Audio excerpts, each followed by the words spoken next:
두 번째 키워드는 왜라는 키워드를 가지고 왔습니다. 경남 진주의 한 아파트에 불을 지르고 주민들을 살해한 혐의로 재판에 넘겨진 안인득에 대한 대법원의 판단이 나왔는데요. 이 사건도 만나보겠습니다.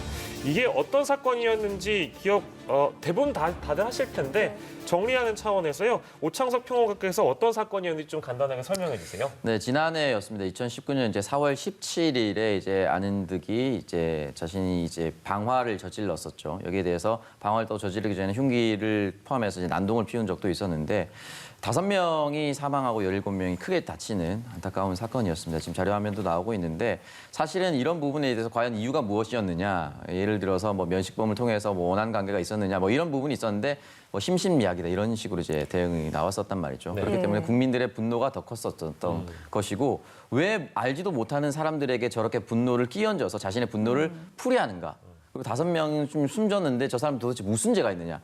이렇게 해서 국민적 공분을 샀던 사건입니다. 네, 예. 말씀해 주신 것처럼 1심에서는 사형 선고가 내려졌었는데 2심에서 무기징역으로 감염이 되면서 논란이 있었고 결국 대법원에서 역시 무기징역으로 확정을 했습니다.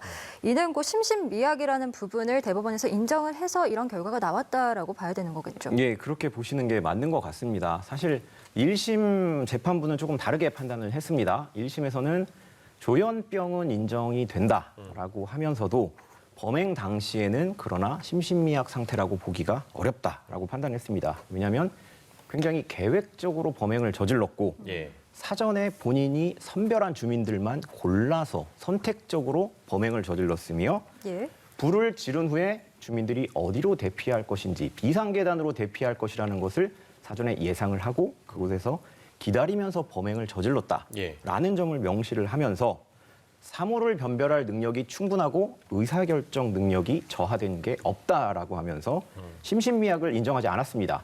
그래서 이제 1심에서 사형이 선고가 됐는데요. 반면에 이제 2심 재판부는 조금 다르게 봤습니다.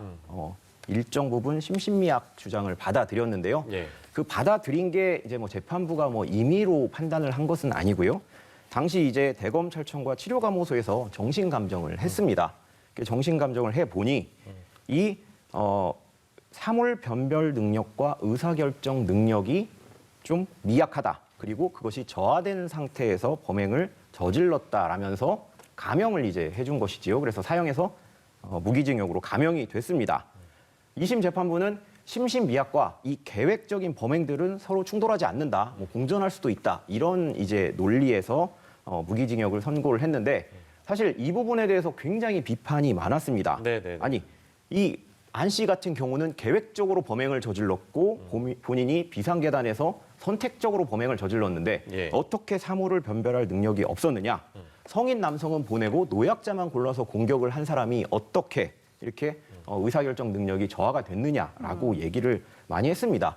그리고 사실 이 재판 과정 그리고 그 수사 과정에서 밝혀진 바에 따르면 이 사건이 있었던 게 4월인데요. 예. 그 이전에 이미 주민들에게는 이 안 씨가 위협하는 정황이 여러 차례 발생했습니다. 네.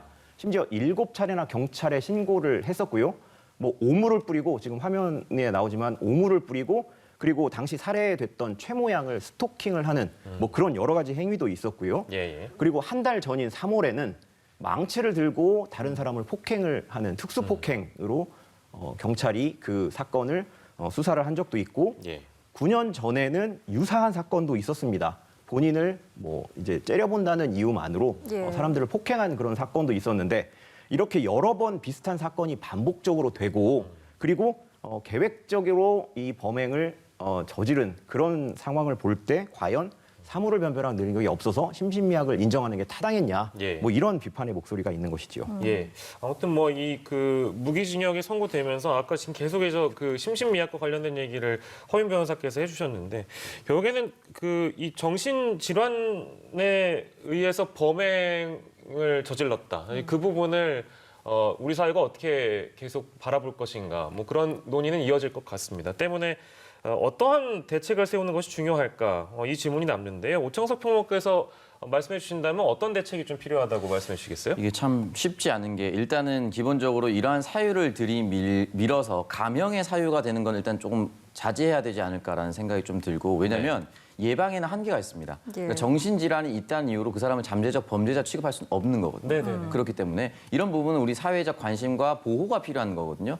근데 예를 들어서 7회나 아까 전에 뭐 그 전에 이제 사전 예. 정황이 있었다, 경찰에 신고했었다라고 하는데, 근데 이걸 횟수로 나눌 수가 있을 것인가? 그 5회 정도 하면은 분리를 한다든지, 네. 뭐 3회를 한다면 분리하는지. 근데 이것도 할 수가 없는 것이 한 번 있었을 때 바로 또 범행으로 이어질 수 있는 거고, 예. 한 번 없이 또 바로 범행으로 이어질 수가 있는 부분입니다. 예. 그렇기 때문에 이런 부분에 있어서는 사실은 사전적 예방은 거의 불가능하지 않나. 그러니까 우리가 평상시에 이런 교육을 통해서 이제 범죄를 저지르면 안 된다라는 일반적인 교육과 함께 범죄를 저질렀을 때는 감형 사유보다는 이 사람을 일단은 분리를 해서 사회적으로 분리를 해서 예. 치료와 함께 이제 구속 사유를 이제 늘려가는 방향 이런 방향으로 좀 나아가야 되지 않을까라는 생각이 좀 듭니다. 네.